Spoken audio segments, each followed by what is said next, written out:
Scott from Aristocob.com here. And Seth from TobaccoAdvent.com. And together along with you, the three of us, we are Mark Woodman's Breakfast Club, and welcome back to Tobacco Advent 2020, Day 7. And good morning, boy. Good morning, Homer. How you doing? I'm doing great. Thank you for asking. Good. Glad that you care. I do, a little.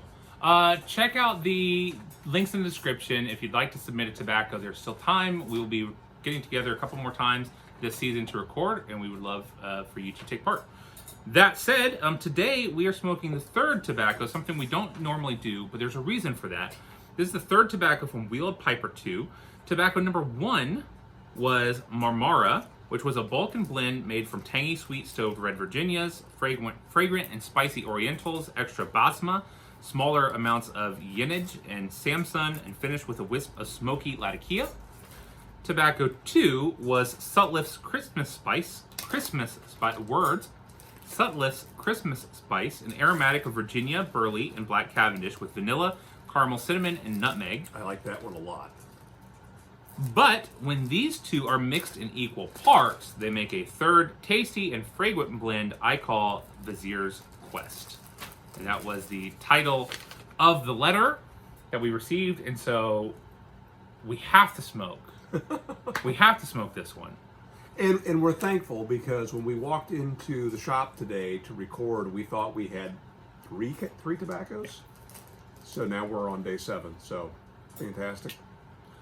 Yep, and this has been a fun journey actually to go on. And you know, as Homer said the other day, we are quite convinced we will enjoy this one because we've enjoyed the two of them separate. All right. And if I recall, the Marmara had a very, very subtle Latakia, so I expect it to be even subtler.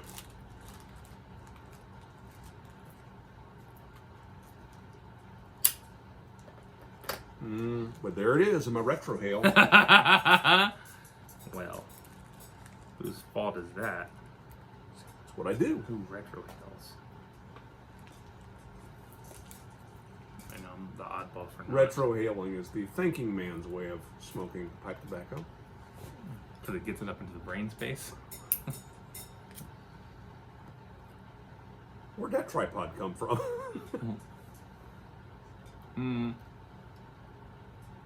I really don't remember that tripod. It must be yours. Mm-hmm. It is.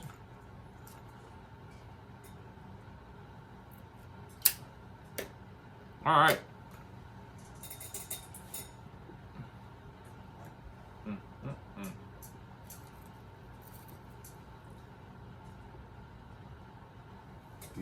It's all right. Today's question is, in the last 5 years, what new belief, behavior, or habit has most impacted your life? In the last 5 years.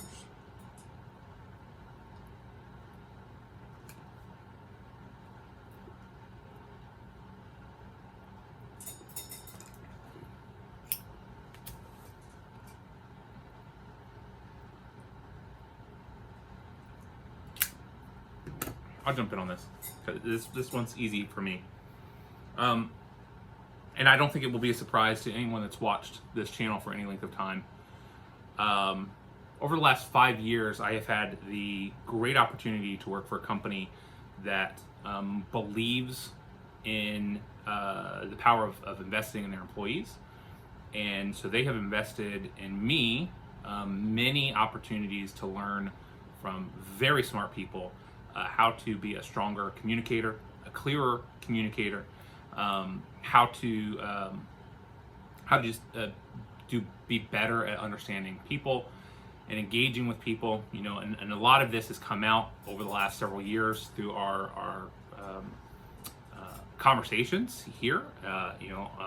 As a trainer, Homer is involved in a lot of the same kind of things, but I've had the opportunity to attend classes out of state, be sent out of state to attend classes on the persuasion principles, and had courses on Dale Carnegie's How to Win Friends and Influence People, and Donald Miller's story brand, and how to communicate clearly using story, and Vanessa Van Edwards' People School, and the Art of Negotiation, and just all of those things that in recent since really this year we attended a virtual conference, which is all in the same vein. I've started more commonly referring to as just behavioral psychology, because that's all it really is. All of it, communication studies, falls under behavioral psychology, and how we can communicate with people more clearly, more intentionally, and in a way to be better understood, and for our positions to be accepted. All of those for me have really been transformational for the last 5 years. It really started 4 years ago almost, in my current career and job, that they have invested in me, and I have learned just so much. And I think up to that point, any ounce of communication and interpersonal skills came from my parents, and came from opportunities that I had. But I feel like over the last 5 years, some of those things have just been supercharged through these opportunities I've had to learn more, and I love it. And so I am now seeking that stuff out through books and videos and YouTube and other opportunities. And so if there's one habit or one new belief, I guess the question was belief, behavior, or habit. It's I believe that those things are very important. I believe that those are important skills to have, to nurture, and I believe that it is powerful to be able to communicate in a way that is for the other person easy to understand, and that at the end of an exchange makes them feel lifted up, and makes them feel better about that exchange than before it started. And I think you get there by practicing that skill, and learning best practices. That's good. Okay, so this is kind of weird, and this is still a work in progress, but I can tell you, after having my knees replaced last year, one of the things that I am no longer doing, I'm no longer avoiding walking. And I didn't realize how much I was. That I would put off running back out to the car to get something. You know what? I'm going to go out to the car tomorrow. I'll do that when I come in tomorrow. I'll remember to bring that thing in. I'll take the trash out tomorrow morning instead of taking it out tonight, running the risk that maybe it won't happen. And I have to go down some stairs and up some stairs at home to do those things. And I now notice I'll catch myself when I think about that. When I think I'll put that off, and I think, why would I put that off? I'll do that now. At work, my office is now in a different building than where I train. It used to be I would jump in my van and drive, I don't know if it's 200 yards to get to that building, or I would say, tomorrow on the way in, I'll swing by on my way in, and so on. I don't do that anymore. And so it's not a belief, it's not yet a habit, but I will say that has changed in this past year, and I am so thankful for that. I'm so thankful that I don't have to write off things that I was writing off. My brother-in-law has begun inviting me disc golfing again. I've not been able to take him up on it, but it's not because I don't want to or am avoiding him. He has the habit of sending me a text message, hey, in 15 minutes we're going to go meet and play disc golf. It's never convenient. It hasn't happened yet. But I keep telling him, please don't stop inviting me, and maybe invite me a day or two ahead so I know it's coming. I'm looking forward to doing that again. It's been 5 years since I've disc golfed. And I used to disc golf every time I would travel. I would take discs with me and make a point of playing around wherever I went. And I've played in a lot of interesting places, and I stopped completely. Stopped even carrying the discs with me. And so I'm looking forward to doing more of the things. some of the vacations that we've not taken, some of the interesting tours that we've not done because I couldn't do it. I couldn't physically do it. Avoiding trade shows. And I passed on a trip to Germany 3 years ago.